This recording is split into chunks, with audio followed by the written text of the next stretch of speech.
Guys, video ಶುರು ಮಾಡೋಕ್ಕಿಂತ ಮುಂಚೆ ನಿಮಗೆ ಕಮೆಂಟ್ ಸೆಕ್ಷನ್ ಕಾಣಿಸ್ತಾ ಇದೆಯಲ್ಲ, ಅದನ್ನ ಸ್ವಲ್ಪ ಸ್ಲೈಡ್ ಮಾಡಿಬಿಡಿ ಅಂಡ್ ನಿಮಗೆ ಇಲ್ಲಿ ಹೈಪ್ ಬಟನ್ ಶೋ ಆಗುತ್ತೆ. ಅದನ್ನ ನೀವು 3 ಸಲ ಹೈಪ್ ಮಾಡಿಬಿಟ್ರೆ ನಮಗೆ ತುಂಬಾನೇ ಹೆಲ್ಪ್ ಆಗುತ್ತೆ. ಸೊ ಬನ್ನಿ ಕಥೆನ ಶುರು ಮಾಡೋಣ.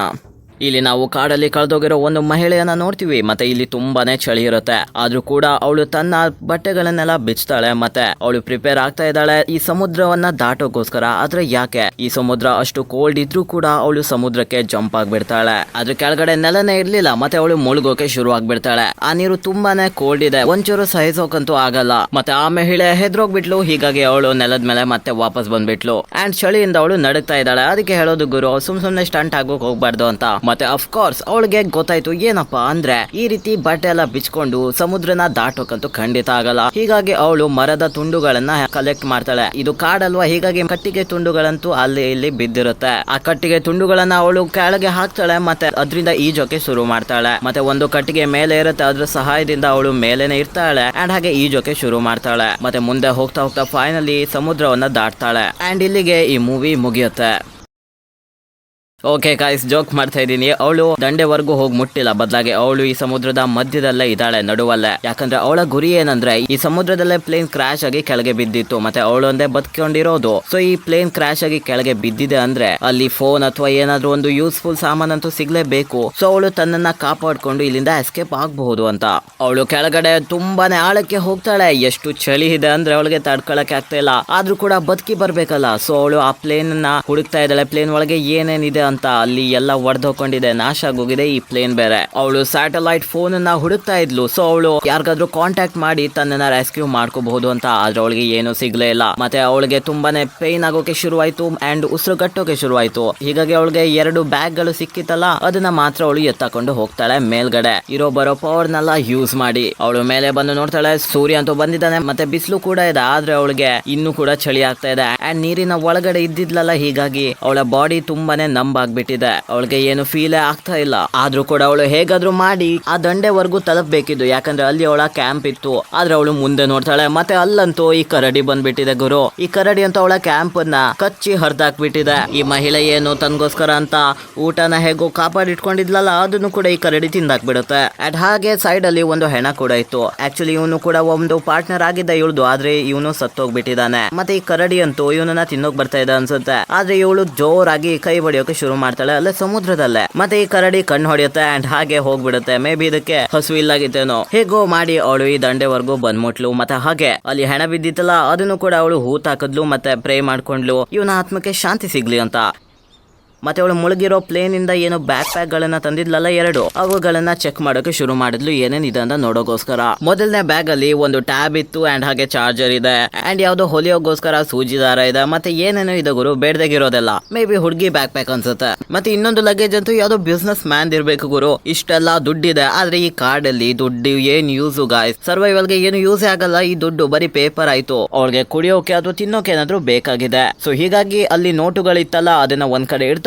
ತನ್ನ ಗ್ಲಾಸಸ್ ನ ಮೂಲಕ ಸೂರ್ಯನ ಕಿರಣಗಳನ್ನ ಆ ನೋಟ್ ಗಳ ಮೇಲೆ ಫೋಕಸ್ ಮಾಡ್ತಾಳೆ. ಮತ್ತೆ ಬೆಂಕಿ ಹಚ್ಚೋಕೆ ಟ್ರೈ ಮಾಡ್ತಾಳೆ. ಯಾಕಂದ್ರೆ ನದಿ ನೀರು ಇದೆಯಲ್ಲ, ಅದು ತುಂಬಾ ಗಲೀಜಾಗಿದೆ. ಅದನ್ನ ಕಾಯಿಸೋದು ತುಂಬಾನೇ ಮುಖ್ಯ. ಮತ್ತೆ ಹಾಗೆ ಸಣ್ಣ ಪುಟ್ಟ ಕಟ್ಟಿಗೆ ತುಂಡುಗಳನ್ನ ಹಾಕಿ ಬೆಂಕಿಯನ್ನ ಹೊತ್ತಿಸ್ತಾಳೆ. ಆಮೇಲೆ ಪ್ಲೇನ್ ನ ಮೆಟಲ್ ಪೀಸಸ್ ಇರುತ್ತಲ್ಲ ಮುರಿದೋಗಿರೋದು, ಅದನ್ನ ತಗೊಳ್ತಾಳೆ. ಮತ್ತೆ ಅದನ್ನ ಬಡ್ದು ಈ ರೀತಿ ತ್ರಿಭುಜಾಕಾರದ ಬೌಲ್ ತರ ಕ್ರಿಯೇಟ್ ಮಾಡ್ಬಿಡ್ತಾಳೆ. ಅಂಡ್ ಹಾಗೆ ಬೆಂಕಿ ಮೇಲೆ ಇಟ್ಟು ನದಿಯ ನೀರನ್ನ ಸುರಿತಾಳೆ, ಅದನ್ನ ಕಾಯಿಸೋಗೋಸ್ಕರ. ಸದ್ಯಕ್ಕೆ ಕುಡಿಯೋ ನೀರಿಗಂತೂ ವ್ಯವಸ್ಥೆ ಆಯ್ತು. ಆದ್ರೆ ತಿನ್ನೋದೇನು?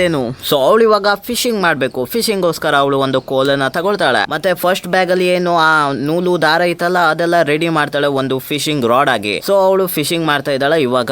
ಅಂಡ್ ಅರ್ಧ 1 ಗಂಟೆ ಕಾದ ನಂತರ ಫೈನಲಿ ಯಾವ್ದೋ ಒಂದು ಮೀನು ಸಿಕ್ಕಾಕೊಂಡ್ ಬಿಡುತ್ತೆ. ಆದ್ರೆ ಅದನ್ನ ಎಳೆಯೋ ಬರ್ದಲ್ಲಿ ನೂಲೆ ಕಟ್ಟಾಗಿ ಹೋಗ್ಬಿಡುತ್ತೆ. ಅಂಡ್ ಡೆಫಿನೆಟ್ಲಿ ಅವಳಿಗೆ ತುಂಬಾನೇ ಸುಸ್ತಾಗ್ಬಿಡ್ತು. ಹೀಗಾಗಿ ಫ್ರಸ್ಟ್ರೇಷನ್ ಇಂದ ಅವಳು ಕಾಡಿನಡೆಗೆ ಹೋಗೋಕೆ ಶುರು ಮಾಡ್ತಾಳೆ. ಯಾಕಂದ್ರೆ ಮೀನ್ ಹಿಡಿಯೋದಂತೂ ಇಂಪಾಸಿಬಲ್. ಹಾಗೆ ಕಾಡಿನಲ್ಲಿ ಅವಳಿಗೆ ತುಂಬಾ ರೀತಿಯ ಬೆರ್ರೀಸ್ ಸಿಗುತ್ತೆ. ಆ ಬೆರ್ರೀಸ್ ಅವಳು ಕೇಳ್ತಾಳೆ. ಮತ್ತೆ ತನಗೆ ಇಷ್ಟ ಆಗಿರೋ ಕಲರ್ದೆಲ್ಲ ತಗೊಂಡ್ ಬಿಡ್ತಾಳೆ. ಅಂಡ್ ಹಾಗೆ ಟೇಸ್ಟ್ ಮಾಡೋಕೆ ಶುರು ಮಾಡ್ತಾಳೆ. ಟೇಸ್ಟ್ ಅಂತೂ ಕೆಟ್ಟದಾಗಿರ್ಲಿಲ್ಲ. ಹೀಗಾಗಿ ಅವಳು ತುಂಬಾನೇ ತಿಂದ್ಬಿಡ್ತಾಳೆ. ಮತ್ತೆ ಇದೇ ಗುರು ತಪ್ಪು ಮಾಡಿದ್ದು ಅವಳು. ಯಾಕಂದ್ರೆ ಈ ಬ್ಯಾರೀಸ್ ಎಲ್ಲ ವಿಷಕಾರಿ ಬ್ಯಾರೀಸ್ ಆಗಿತ್ತು. ಮತ್ತೆ ರಾತ್ರಿ ಪೂರ್ತಿ ಅವಳಿಗೆ ಒಂಚೂರು ಆರಾಮಿರ್ಲಿಲ್ಲ, ಮೈ ಹುಷಾರಿರ್ಲಿಲ್ಲ. ಅಂಡ್ ಹಾಗೆ ಬೆಳಿಗ್ಗೆ ಆಗುತ್ತೆ. ಅವಳು ಇನ್ನೂ ಬ್ಯಾರೀಸ್ ನ ಹುಡುಕ್ತಾಳೆ. ಮತ್ತೆ ಟೆಸ್ಟ್ ಮಾಡ್ತಾ ಇದ್ದಾಳೆ, ಯಾವ್ದು ಸರಿ ಯಾವ್ದು ತಪ್ಪಾಗಿರ್ಬಹುದು, ವಿಷಕಾರಿ ಆಗಿರ್ಬಹುದು ಅಂತ. ಮತ್ತೆ ಹಿಂದಿನ ರಾತ್ರಿ ತಿಂದಿರೋದನ್ನೆಲ್ಲ ಅವಳು ಬಳಸಲ್ಲ ಅಂಡ್ ಬೇರೆ ಬ್ಯಾರೀಸ್ ನ ತಿಂದು ಟ್ರೈ ಮಾಡ್ತಾಳೆ. ಹೀಗಾಗಿ ಅವಳು ಕಾಡಿನಲ್ಲಿ ಎಷ್ಟು ಬೇರೀಸ್ ಇದ್ದಲ್ಲ ಅವೆಲ್ಲ ಕಲೆಕ್ಟ್ ಮಾಡೋಕೆ ಶುರು ಮಾಡ್ತಾಳೆ. ಎಷ್ಟಾಗುತ್ತೋ ಅಷ್ಟು ಕಲೆಕ್ಟ್ ಮಾಡ್ಕೊಳ್ತಾಳೆ. ಮತ್ತೆ ಅಲ್ಲಿಗೆ ಮಳೆ ಬರೋಕೆ ಶುರು ಆಗುತ್ತೆ. ಮಳೆ ನೀರನ್ನ ಸಂಗ್ರಹ ಮಾಡೋಕ್ಕೋಸ್ಕರ ಅವಳು ತನ್ನ ಹತ್ರ ಇರೋ ಎಲ್ಲಾ ಬಾಟಲ್ಸ್ ನ ಕಂಟೈನರ್ಸ್ ನ ಇಟ್ಬಿಡ್ತಾಳೆ. ಹಾಗೆ ರಾತ್ರಿ ಆಗುತ್ತೆ. ಅವಳು ಎಲ್ಲ ಕಂಟೈನರ್ಸ್ ನ ಬಾಟಲ್ಸ್ ನ ಕಲೆಕ್ಟ್ ಮಾಡ್ಕೊಳ್ತಾ ಇದ್ದಾಳೆ. ಆದ್ರೆ ಅವಳಿಗೆ ಮುಂದ್ಗಡೆ ಏನೋ ಬೆಳಕು ಕಾಣಿಸುತ್ತೆ. ಕಾಡಿನಲ್ಲಿ ಬೆಳಕು ಬರ್ತಾ ಇದೆ ಅಂದ್ರೆ ಏನರ್ಥ? ಪ್ರಾಣಿಗಳು ಪಾರ್ಟಿ ಮಾಡ್ತಾ ಇದಾರೆ ಅಂತಾನ? ನೋ, ಮನುಷ್ಯರು ಇದಾರೆ ಅಂತ. ಫೈನಲಿ ಅವಳಿಗೆ ಒಂದು ಹೋಪ್ ಬಂತು, ಯಾರೋ ಇದಾರೆ, ನಾನು ಬಚಾವ್ ಆಗ್ಬಹುದು ಅಂತ. ಮತ್ತೆ ಬೆಳಿಗ್ಗೆ ಎದ್ದೇಳ್ತಾಳೆ. ಆ ಬೆಳಕು ಬಂದಿತ್ತಲ್ಲ ಆ ದಿಕ್ಕಿಗೆ ಹೋಗೋಕೆ ಶುರು ಮಾಡ್ತಾಳೆ. ಅವಳಿಗೆ ಅನ್ಸ್ತು ಅವಳು ಇವಾಗ ಫೈನಲಿ ರೆಸ್ಕ್ಯೂ ಆಗ್ಬಿಡ್ತಾಳೆ, ಮತ್ತೆ ಇಲ್ಲಿಂದ ಎಸ್ಕೇಪ್ ಆಗ್ಬಹುದು ಅಂತ. ಮತ್ತೆ ಅವಳಿಗೆ ಕೆಳಗಡೆ ಯಾರ್ದು ಫುಡ್ ಸ್ಟೆಪ್ಸ್ ಎಲ್ಲ ಕಾಣಿಸುತ್ತೆ, ಶೂ ಇಂದ ಮಾಡಿರೋದು. ಮತ್ತೆ ಹಾಗೆ ಅವಳು ಅದನ್ನೇ ಫಾಲೋ ಮಾಡ್ತಾ ಹೋಗ್ತಾಳೆ. ಅಂಡ್ ಅಲ್ಲಿಗೆ ಅವಳಿಗೆ ಒಂದು ರೆಡ್ ಬ್ಯಾಗ್ ಕೂಡ ಕಾಣಿಸುತ್ತೆ. ಆದ್ರೆ ಅವಳಿಗೆ ಈ ರೆಡ್ ಬ್ಯಾಗ್ ಬಗ್ಗೆ ಗೊತ್ತು, ಅದು ಅವಳದೇ ಆಗಿತ್ತು ಗುರು. ಮತ್ತೆ ಹಾಗೆ ಮುಂದೆ ಹೋಗ್ತಾ ಅವಳು ಆ ಫುಡ್ ಸ್ಟೆಪ್ಸ್ ನ ಗಮನಿಸ್ತಾ ಹೋಗ್ತಾಳೆ. ಮತ್ತೆ ನೋಡಕ್ ಹೋದ್ರೆ ಇದಂತೂ ಅವಳದೇ ಶೂಸ್ ನ ಫುಡ್ ಸ್ಟೆಪ್ಸ್ ಆಗಿದೆ. ಅವಳು ಇಲ್ಲಿವರೆಗೂ ತಾನೇ ಹಾಕಿರೋ ಹೆಜ್ಜೆಗಳನ್ನ ಮತ್ತೆ ಆ ಬ್ಯಾಕ್ ಪ್ಯಾಕ್ ಅದೆಲ್ಲ ಗುರುತುಗೋಸ್ಕರ ಇಟ್ಕೊಂಡಿದ್ಲಲ್ಲ, ಅದೆಲ್ಲ ಅಲ್ಲೇ ಇದ್ದಿದ್ದು, ಮತ್ತೆ ಅವಳೇ ಹಾಕಿದ್ದು. ಅವಳು ಅದನ್ನೇ ಫಾಲೋ ಮಾಡ್ತಾ ಇದ್ಲು ಗುರು. ಅವಳಿಗೆನೆ ನೆನಪಿಲ್ಲ ಏನೇನಾಗಿತ್ತು ಅಂತ.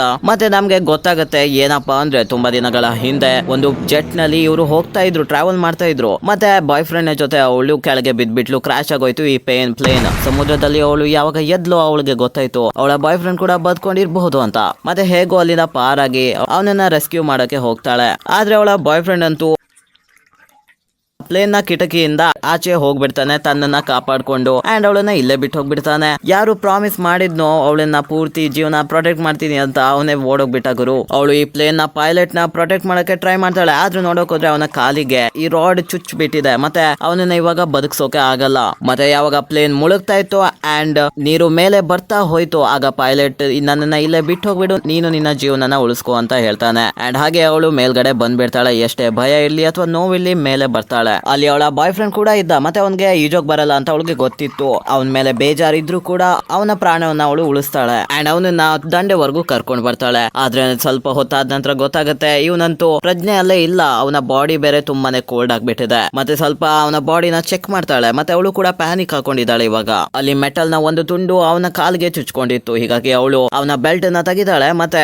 ಆ ಗಾಯ ಆಗಿರೋ ಜಾಗಕ್ಕೆ ಕಟ್ಟೋಕೆ ಶುರು ಮಾಡ್ತಾಳೆ. ಆ ಮೆಟಲ್ ಪೀಸ್ ಅಂತೂ ಅವಳ ಕೈಯಿಂದ ತೆಗಿಯೋಕ್ ಆಗಿರ್ಲಿಲ್ವಲ್ಲ, ಅದಕ್ಕೆ ರಕ್ತನಾದ್ರೂ ತಡಿಬಹುದು. ಆದ್ರೆ ಇದು ಟೆಂಪರರಿ ಸೊಲ್ಯೂಷನ್ ಮಾತ್ರ ಆಗಿತ್ತು. ಒಂದ್ ವೇಳೆ ಬ್ಲೀಡಿಂಗ್ ನ ಸ್ಟಾಪ್ ಮಾಡದೇ ಇದ್ರೆ ಅಂಡ್ ಅವನಿಗೆ ಟ್ರೀಟ್ಮೆಂಟ್ ನ ಕೊಡ್ಸದೇ ಇದ್ರೆ ಅವನಂತೂ ಸಾಯ್ತಾನೆ. ಅವಳು ತನ್ನ ಫೋನ್ ಇಂದ ಎಮರ್ಜೆನ್ಸಿಗೆ ಕಾಲ್ ಮಾಡಕ್ಕೆ ಟ್ರೈ ಮಾಡ್ತಾಳೆ. ಆದ್ರೆ ಅಲ್ಲಿ ಸಿಗ್ನಲ್ ಇರ್ಲಿಲ್ಲ. ಮತ್ತೆ ತನ್ನ ಬಾಯ್ ಫ್ರೆಂಡ್ ನ ಫೋನ್ ಕೂಡ ಯೂಸ್ ಮಾಡ್ತಾಳೆ. ಆದ್ರೆ ಅದು ಕೂಡ ಯೂಸ್ ಆಗಿಲ್ಲ, ಬಿಕಾಸ್ ನೆಟ್ವರ್ಕ್ ಇಲ್ಲ ಈ ಕಾಡಲ್ಲಿ. ಅವಳು ಬೆಟ್ಟದ ತುದಿವರೆಗೂ ಹೋಗ್ತಾಳೆ ನೆಟ್ವರ್ಕ್ ಗೋಸ್ಕರ. ಆದ್ರೆ ಅಲ್ಲಿ ಏನೂ ಸಿಗ್ಲಿಲ್ಲ. ಎಲ್ಲಾ ಕಡೆ ಪೂರ್ತಿ ಕಾಡಿತ್ತು. ಮತ್ತೆ ಹಾಗೆ ಒಂದು ದಿನ ಹಾಗೆ ಕಳಿಯುತ್ತೆ. ಬೆಳಿಗ್ಗೆ ಟೈಮ್ ಅಲ್ಲಿ ಅವಳಿಗೆ ಇನ್ನೂ ಒಂದು ದೊಡ್ಡ ಶಾಕ್ ಕಾದಿರುತ್ತೆ. ಅವಳ ಬಾಯ್ ಫ್ರೆಂಡ್ ಸತ್ತೋಗ್ಬಿಟ್ಟಿದ್ದ. ಮತ್ತೆ ಅವಳಿಗೆ ತುಂಬಾನೇ ದುಃಖ ಆಗುತ್ತೆ, ಎದೆ ಒಡೆದೋಗುತ್ತೆ. ಯಾಕಂದ್ರೆ ಇಷ್ಟೆಲ್ಲ ಘಟನೆ ನಡೆದೋಯ್ತು. ಇವಾಗ ಅವಳಿಗೆ ಅನ್ಸುತ್ತೆ ನಾನು ಹೇಗೆ ಬದುಕಿರೋದು, ಮತ್ತೆ ಇಲ್ಲಿಂದ ಹೇಗೆ ಎಸ್ಕೇಪ್ ಆಗಿ ಹೋಗೋದು. ಹೀಗಾಗಿ ಅವಳಿಗೆ ಅನ್ಸುತ್ತೆ ನಾನು ಕೂಡ ಸತ್ತೋಗ್ಬಿಡ್ತೀನಿ ಅಂತ. ಬಟ್ ಇವಾಗ ನಮ್ಗೆ ಗೊತ್ತಾಗುತ್ತೆ ಅವಳು ಪ್ರೆಗ್ನೆಂಟ್ ಇದ್ಲು ಅಂತ. ತನ್ನ ಮಗುಗೋಸ್ಕರ, ತನ್ನ ಹುಟ್ಟದೇ ಇರೋ ಮಗುಗೋಸ್ಕರ ಅವಳು ಡಿಸೈಡ್ ಮಾಡ್ತಾಳೆ ಈ ಕಾಡಿನಿಂದ ಹೊರಗೆ ಹೋಗ್ಲೇಬೇಕು, ಹೇಗಾದ್ರೂ ಪ್ರಾಣನ ಉಳಿಸ್ಕೊಂಡು ಅಂತ. ಅಂಡ್ ಅದೇ ದಿನದಿಂದ 3-4 ದಿನಗಳವರೆಗೂ ಇನ್ನು ಅವಳು ಅಲಿತಾನೆ ಇದ್ದಾಳೆ ಈ ಕಾಡಿನಲ್ಲಿ. ಮತ್ತೆ ನಮ್ಗೆ ಇವಾಗ ವರ್ತಮಾನವನ್ನ ತೋರಿಸ್ತಾರೆ. ಇಲ್ಲಿವರೆಗೂ ಹೇಳಿದ್ದು ಬ್ಯಾಕ್ ಸ್ಟೋರಿ ಆಗಿತ್ತು, ಏನೇನ್ ನಡೆದಿತ್ತು ಅಂತ. ಮತ್ತೆ ಅವಳಿಗೆ ತನ್ನ ಬ್ಯಾಗ್ ಅಲ್ಲಿರೋ ಲ್ಯಾಪ್ಟಾಪ್ ಮತ್ತೆ ಟ್ಯಾಬ್ ಗಳ ಬಗ್ಗೆ ನೆನಪಾಗುತ್ತೆ. ಹೀಗಾಗಿ ಅವಳು ಎಲ್ಲಿ ಹೋಗ್ತಾ ಇದ್ಲು ಅಲ್ಲಿ ಗುರುತಿಗೋಸ್ಕರ ಅವಳು ಕೆಳಗೆ ಬೀಳಿಸ್ತಾ ಇದ್ಲು ಈ ಸಾಮಾನುಗಳನ್ನ. ಸೊ ಮತ್ತೊಂದ್ಸಲ ಬಂದಾಗ ಅಥವಾ ವಾಪಸ್ ಹೋಗ್ಬೇಕು ಅಂತಿದ್ರೆ ಇದನ್ನೆಲ್ಲ ನೋಡ್ಕೊಂಡು ದಾರಿಯನ್ನ ನೆನಪು ಮಾಡ್ಕೊಂಡು ಹೋಗ್ಬಹುದು ವಾಪಸ್, ಅಥವಾ ಎಲ್ಲಾದ್ರೂ ಹೋಗೋದಿದ್ರೆ ದುಡ್ಡಿನ ಕಟ್ಟುಗಳನ್ನು ಕೂಡ ಅವಳು ಬೀಳಿಸ್ತಾ ಹೋಗ್ತಾಳೆ. ಆದ್ರೆ ಅವಳು ಎಲ್ಲಿಂದ ಹೋಗ್ತಾಳೋ ಅಲ್ಲಿಗೆ ವಾಪಸ್ ಬರ್ತಾಳೆ. ಇದಂತೂ ಪೂರ್ತಿ ಒಳ್ಳೆ ಮೇಜ್ ತರ ಇದೆ. ಅವಳಿಗೆ ಗೊತ್ತಾಗುತ್ತೆ ಒಂದು ನಕ್ಷೆ ಇಲ್ದೆ ಈ ಕಾಡಿಂದ ಹೊರಗೋಗೋದು ಇಂಪಾಸಿಬಲ್ ಅಂತ. ಮತ್ತೆ ಸುಸ್ತಾಗಿ ಅವಳು ವಾಪಸ್ ಬಂದ್ಬಿಡ್ತಾಳೆ ಎಲ್ಲಿ ಸ್ಪಾಟ್ ಇಂದ ಶುರು ಮಾಡಿದ್ಲು ಅಲ್ಲಿಗೆ. ಮತ್ತೆ ಒಂದು ಸೂಜಿಯನ್ನ ತಗೊಳ್ತಾಳೆ ಅಂಡ್ ತನ್ನ ವಾಚ್ ಅಲ್ಲಿರೋ ಮ್ಯಾಗ್ನೆಟ್ ಇಂದ ಆ ಸೂಜಿಯನ್ನ ರಬ್ ಮಾಡಿ ಆ ಸೂಜಿಯನ್ನು ಕೂಡ ಮ್ಯಾಗ್ನೆಟೈಸ್ ಮಾಡ್ಬಿಡ್ತಾಳೆ. ಮತ್ತೆ ತನ್ನ ಇಯರ್ ಪ್ಲಗ್ಸ್ ನ ಕೂಡ ಯೂಸ್ ಮಾಡ್ತಾಳೆ. ಅಂಡ್ ಹಾಗೆ ಒಂದು ಕಂಪಾಸ್ ಅನ್ನ ರೆಡಿ ಮಾಡ್ಬಿಡ್ತಾಳೆ. ಎಂತ ಜೀನಿಯಸ್ ಐಡಿಯಾ ಗುರು, ನನಗೆ ಗೊತ್ತೇ ಇರ್ಲಿಲ್ಲ. ಅಂಡ್ ಹಾಗೆ ಅವಳಿಗೆ ಇವಾಗ ನಂಬಿಕೆ ಬರುತ್ತೆ ಫೈನಲಿ ಅವಳು ಈ ಕಾಡಿಂದ ಸುರಕ್ಷಿತವಾಗಿ ಹೊರಗೆ ಬರಬಹುದು ಅಂತ. ಅವಳು ಕಾಡಲ್ಲೇ ಮುಂದೆ ಹೋಗ್ತಾ ಇದ್ಲು. ಆದ್ರೆ ನಿಜವಾದ ಟ್ವಿಸ್ಟ್ ಅಂತೂ ಇಲ್ಲಿದೆ. ಅವಳ ಹಿಂದೆ ಏನೇನೋ ಬಂದಾಗೆ ಅನ್ಸುತ್ತೆ. ಮತ್ತೆ ಹಾಗೆ ಏನೋ ದೊಡ್ಡ ಸೌಂಡ್ ಎಲ್ಲ ಆಗ್ತಾ ಇದೆ, ಪ್ರಾಣಿಗಳದ್ದು ಅನ್ಸುತ್ತೆ. ಅವಳು ಹೆದ್ರಿ ಓಡೋಕೆ ಶುರು ಮಾಡ್ತಾಳೆ. ಮತ್ತೆ ಕೆಳಗಡೆ ಒಂದು ಗುಂಡಿ ಇತ್ತು, ಅದ್ರ ಒಳಗೆ ಬಿದ್ದ್ಬಿಡ್ತಾಳೆ. ಯಾವಾಗ ಅವಳಿಗೆ ಪ್ರಜ್ಞೆ ಬರುತ್ತೋ ಆಗ ಅವಳು ನೋಡ್ತಾಳೆ ಅವಳ ಕಾಲ ಮೇಲಂತೂ ತುಂಬಾ ದೊಡ್ಡ ಬಂಡೆನೆ ಬಿದ್ಬಿಟ್ಟಿದೆ. ಇವಾಗ ಅವಳು ಅದನ್ನೆಲ್ಲ ತಕ್ಕೊಂಡು ಹೇಗೆ ಮೇಲೆ ಹತ್ತಿ ಹೋಗ್ತಾಳೆ. ಅವಳು ಕಲ್ಲನ್ನ ತೆಗಿಯೋಕೆ ಟ್ರೈ ಮಾಡ್ತಾಳೆ ಆದ್ರೆ ಅದು ಆಗೋದೇ ಇಲ್ಲ. ಮತ್ತೆ ಹಾಗೆ ತನ್ನ ತಲೆಯನ್ನ ಮುಟ್ಟಿ ನೋಡ್ತಾಳೆ ಯಾಕಂದ್ರೆ ನೋವು ಆಗ್ತಾ ಇತ್ತು. ಮತ್ತೆ ನೋಡಕ್ ಹೋದ್ರೆ ಅದಂತೂ ಬ್ಲೀಡ್ ಆಗ್ತಾ ಇದೆ ಯಾಕಂದ್ರೆ ತಲೆಗೆ ಪೆಟ್ಟಾಗಿದೆ. ಹಾಗೆ ತನ್ನ ಬ್ಯಾಗ್ ಇಂದ ಅವಳು ಒಂದು ಸ್ಕಾರ್ಪ್ ನ ತೆಗಿತಾಳೆ ಮತ್ತೆ ತಲೆಗೆ ಕಟ್ಕೊಂಡ್ ಬಿಡ್ತಾಳೆ. ಇವಳು ಎಲ್ಲಿವರೆಗೂ ಬದುಕಿರ್ತಾಳೋ ಅವಳಿಗೆ ಗೊತ್ತಿಲ್ಲ. ಅವಳು ಪೂರ್ತಿ ನಿರಾಶೆಯಿಂದ ಸೋಲೊಪ್ಕೊಳ್ಳಕ್ಕೆ ತಯಾರಿದ್ಲು. ಆದ್ರೆ ಅವಳಿಗೆ ತನ್ನ ಮಗುವಿನ ನೆನಪಾಗುತ್ತೆ. ಮತ್ತೆ ಆ ಕಲ್ಲನ್ನ ಒಡೆಯೋಕೆ ಶುರು ಮಾಡ್ತಾಳೆ. ಈ ದೊಡ್ಡ ಕಲ್ಲನ್ನ ಅವಳು ಹೇಗೆ ಒಡಿತಾಳೆ, ಅವಳು ಎಷ್ಟೊತ್ತು ಕಲ್ಲನ್ನ ಒಡೆಯೋಕೆ ಪ್ರಯತ್ನ ಮಾಡಿದ್ಲು ಅವಳಿಗೆನೆ ಗೊತ್ತಾಗ್ತಾ ಇಲ್ಲ. ಅವಳ ಕೈ ಅಂತೂ ತುಂಬಾನೇ ನಂಬಾಗಿ ಹೋಗ್ಬಿಟ್ಟಿತ್ತು. ಮತ್ತೆ ಹಾಗೆ ಅವಳು ಫೈನಲಿ ಒಂದು ಹೋಲನ್ನ ಕ್ರಿಯೇಟ್ ಮಾಡಿಬಿಟ್ಟಿದ್ಲು ಅಂಡ್ ಆ ಹೋಲಿಂದ ಅವಳು ಕಾಲನ್ನ ತೆಗಿಬಹುದಾಗಿತ್ತು.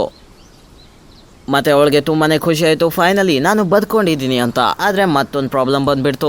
ಏನಂದ್ರೆ ಈ ಗುಹೆ ಇದೆಯಲ್ಲ ಅದು ತುಂಬಾನೇ ಎತ್ತರ ಇದೆ. ಮೇಲೆ ಹೋಗೋವರೆಗೂ ತುಂಬಾನೇ ಟೈಮ್ ಆಗ್ಬಿಡುತ್ತೆ. ಮತ್ತೆ ಹಾಗೆ ಮೇಲೆ ಹೋಗೋದು ಅಷ್ಟೇನು ಈಸಿ ಅಲ್ಲ ಯಾಕಂದ್ರೆ ತುಂಬಾನೇ ಜಾರುವಂತ ಬಂಡೆಗಳಿವೆ. ಅಂಡ್ ಹಾಗೆ ನೀವು ಆ ಕಲ್ಲುಗಳನ್ನ ಹಿಡಿದು ಮೇಲೆ ಹೋಗೋದಾದ್ರೂ ಹೇಗೆ. ಅವಳಿಗೆ ತನ್ನ ಮಗುವಿನ ನೆನಪಾಗುತ್ತೆ. ತುಂಬಾನೇ ದುಃಖ ಆಗುತ್ತೆ. ಹೇಗೆ ಏನ್ ಮಾಡೋದು ಇವಾಗ, ಬದುಕೋದು ಹೇಗೆ. ತನ್ನ ಮಗು ಅಂತೂ ಇವಾಗ ಉಳಿಯೋದಿಲ್ಲ, ನಾನು ಕೂಡ ಸಾಯ್ತೀನಿ ಇದೇ ಗುಹೆಯಲ್ಲಿ, ಯಾರಿಗೂ ಗೊತ್ತು ಕೂಡ ಆಗಲ್ಲ ಅಂತ ಅವಳು ಕೋಪದಿಂದ ಒಂದು ಕಲ್ಲನ್ನ ಎಲ್ಲೋ ಒಂದ್ ಕಡೆ ಎಸಿತಾಳೆ. ಮತ್ತೆ ಅವಳಿಗೆ ಗೊತ್ತಾಗುತ್ತೆ ಆಚೆ ಏನೋ ಒಂದ್ ರೀತಿ ದಾರಿ ಕ್ರಿಯೇಟ್ ಹಾಕೊಂಡಿದೆ ಅಂತ. ಅಂದ್ರೆ ಇವಾಗ ಗುಹೆ ಕಲ್ಲುಗಳೆಲ್ಲ ತುಂಡು ತುಂಡು ಹಾಕೊಂಡಿರತ್ತಲ್ಲ ಅವುಗಳು ಕೆಳಗೆ ಬಿದ್ದು ಮೇಲೆ ಹೋಗೋವರೆಗೂ ಒಂದು ದಾರಿ ಇರುತ್ತೆ ಆ ರೀತಿ. ಮತ್ತೆ ಅವಳು ಅದೇ ಹೋಲಿಂದ ವಾಪಸ್ ಬರ್ತಾಳೆ ಗುಹೆಯನ್ನ ಹತ್ತುತ್ತಾ. ಇವಾಗ ಅವಳು ಫಿಸಿಕಲಿ ತುಂಬಾನೇ ಡ್ಯಾಮೇಜ್ ಆಗಿದ್ದಾಳೆ ಆದ್ರೂ ಕೂಡ ಹೇಗೋ ಕುಂಟಿಸ್ತಾ ನಡೀತಾ ಇದ್ದಾಳೆ. ಮತ್ತೆ ಯಾವ್ದೋ ಕೋಲಿನ ಸಹಾಯದಿಂದ ಹುಡುಕ್ತಾ ಇದ್ದಾಳೆ. ಕೋಲಿನ ಸಹಾಯ ಬೇಕಾಗುತ್ತೆ ಇವಾಗ ಅವಳಿಗೆ ನಡೆಯೋಕೆ, ಅಷ್ಟು ಡ್ಯಾಮೇಜ್ ಆಗಿದೆ. ಬಹಳ ದಿನಗಳವರೆಗೂ ಅವಳು ಹಾಗೆ ಅಲಿತಾಳೆ. ಯಾವಾಗ ಹಸುವಾಗ್ತಿತ್ತು ಆಗ ಅವಳು ಇದೇ ಬೆರೀಸ್ ನ ತಿಂತಾ ಇದ್ಲು. ಫೈನಲಿ ಒಂದು ದಿನ ಅವಳು ಈ ಕಾಡಿನ ಹೊರಗೆ ಬರ್ತಾಳೆ. ಅವಳಿಗೆ ಅನ್ಸುತ್ತೆ ಇವಾಗ ನಾನು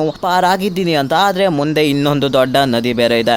ಆದ್ರೂ ಕೂಡ ಅವಳು ಒಂದು ಲಾಸ್ಟ್ ಟ್ರೈ ಅಂತ ಮಾಡ್ತಾಳೆ. ಒಂದ್ ವೇಳೆ ಸತ್ರೆ ಇದೇ ನದಿಯಲ್ಲಿ ಸಾಯ್ತೀನಿ ಅಥವಾ ಒಂದ್ ವೇಳೆ ಈ ನದಿ ನನ್ನನ್ನ ಎಲ್ಲಾದ್ರೂ ಒಂದ್ ಕಡೆ ಕರ್ಕೊಂಡು ಹೋಗುತ್ತೇನೋ ಅಂತ. ಮತ್ತೆ ಹಾಗೆ ಒಂದು ಕಟ್ಗೆಯನ್ನ ಹಿಡ್ಕೊಳ್ತಾಳೆ ಅಂಡ್ ಮುಂದೆ ಹೋಗ್ತಾಳೆ. ಆದ್ರೆ ನದಿಯ ಪ್ರವಾಹ ಎಷ್ಟು ಜೋರಾಗಿತ್ತು ಅಂದ್ರೆ ಅವಳ ಕೈ ಜಾರುತ್ತೆ. ಮತ್ತೆ ಹಾಗೆ ಅವಳು ಇವಾಗ ಕೆಳಗೆ ಬಿದ್ಬಿಡ್ತಾಳೆ. ಆದ್ರೂ ತನ್ನ ತಲೆಯನ್ನ ಅವಳು ಮೇಲಿಟ್ಕೊಳ್ಳೋಕೆ ಟ್ರೈ ಮಾಡ್ತಾಳೆ. ಸೊ ಅವಳು ಮುಳುಗಿ ಸಾಯ್ದೇ ಇರ್ಲಿ ಅಂತ. ಮತ್ತೆ ಹಾಗೆ ಅವಳು ಫೈನಲಿ ಕೆಳಗೆ ಬೀಳ್ತಾಳೆ ಅಂಡ್ 2 ಜನ ಅವಳನ್ನ ರಕ್ಷಿಸ್ತಾರೆ. ಯಾಕಂದ್ರೆ ಅವರು ಕಾಡಿನ ಹೊರಗಡೆ ಇದ್ರಲ್ಲ, ಇದು ಕಾಡಿನ ಹೊರಗೆ ಬಂದ್ ಮುಟ್ಟಿದಾಳೆ. ಅವಳು ನೀರಿನ ಪ್ರವಾಹ ಅವಳನ್ನ ಇಲ್ಲಿವರೆಗೂ ಕರ್ಕೊಂಡು ಬಂದಿತ್ತು. ಮತ್ತೆ ಹಾಗೆ ಫೈನಲಿ ಈ ಮಹಿಳೆ ಸಾವನ್ನು ಕೂಡ ಸೋಲಿಸಿ ಹಾಕಿದ್ಲು ತನ್ನ ಮಗುಗೋಸ್ಕರ. ಹಾಗೆ ಬಹಳ ತಿಂಗಳ ನಂತರ ಅವಳಿಗೆ ಮಗು ಹುಟ್ಟುತ್ತೆ. ತನ್ನ ಅಪ್ಪನ ಜೊತೆ ಇವಾಗ ಅವಳು ಹಾಸ್ಪಿಟಲ್ ನಲ್ಲಿ ಇದ್ಲು. ಅವಳು ಪ್ರಾಮಿಸ್ ಮಾಡ್ತಾಳೆ ಈ ಮಗುವನ್ನ ನಾನು ಯಾವತ್ತೂ ಬಿಡಲ್ಲ, ಮತ್ತೆ ಹಾಗೆ ಸಾಯೋವರೆಗೂ ಇವನನ್ನ ನೋಡ್ಕೊಳ್ತೀನಿ ಅಂತ.